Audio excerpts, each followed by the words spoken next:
following review was written by Louise V. Ridio about USA 2030 predictions, which was written by Dr. Attila S.L. Andrade Jr.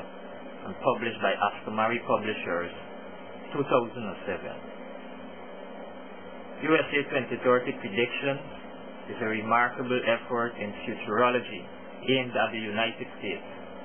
It follows the prediction in Brazil last year of Andrade's Brazil 2030 predictions that had the same objective regarding his own country.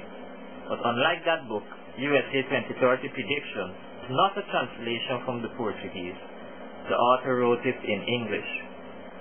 His basic methodology is influenced heavily by Dr. Charles Reich's seminal work, The Greening of America.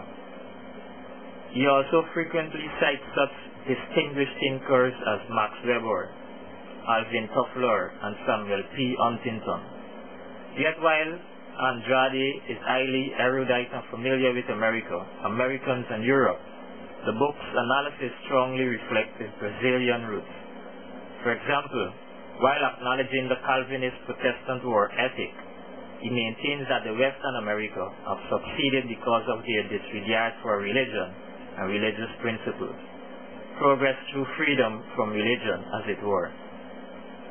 Whether or not a society understands it must create wealth is an important consideration for Andrade. Overall, Andrade is very bullish about America's future because of our competitive edge in knowledge and technology. Perhaps the best encapsulation of his genuine enthusiasm for America comes early in the book. In other words, America has become a living entity, a real God. Yet, as a proponent of world peace and playing by the rules set by the United Nations, he decries what he calls Washington's bomb and bullets approach to foreign policy. He is particularly critical of U.S. policy towards the Middle East, including a focus on Israel, to the exclusion of other players and the Iraqi intervention, which he denounces as blood for oil. Very critical of the military-industrial complex, he believes we will wage war for commercial advantage and raise taxes to pay for international adventures. Expanding his focus, Andrade makes a case for growing synergy among the following geographic blocs: the United States, European Union, and Brazil, Russia, India, and what he calls the Orthodox states, that is Eastern Europe where Orthodox Christianity dominated, and China and the Islamic bloc. On that last point, I highly recommend this perspective on dealing with Islam, which centers on the conviction that the West must resist the temptation to use the terrorism threat to launch the 21st century version of the Crusades.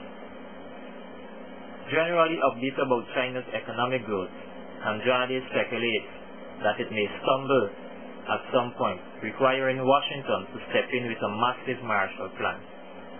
Given the dollar's current fall and how Americans feel about the country and taxes, that prediction may be less persuasive than others the book makes. Near the end of the work, Andrade states, and I quote, "It makes all the sense in the world for the U.S. State Department to pay more attention to bring Brazil along as its continuing ally and partner in the world arena.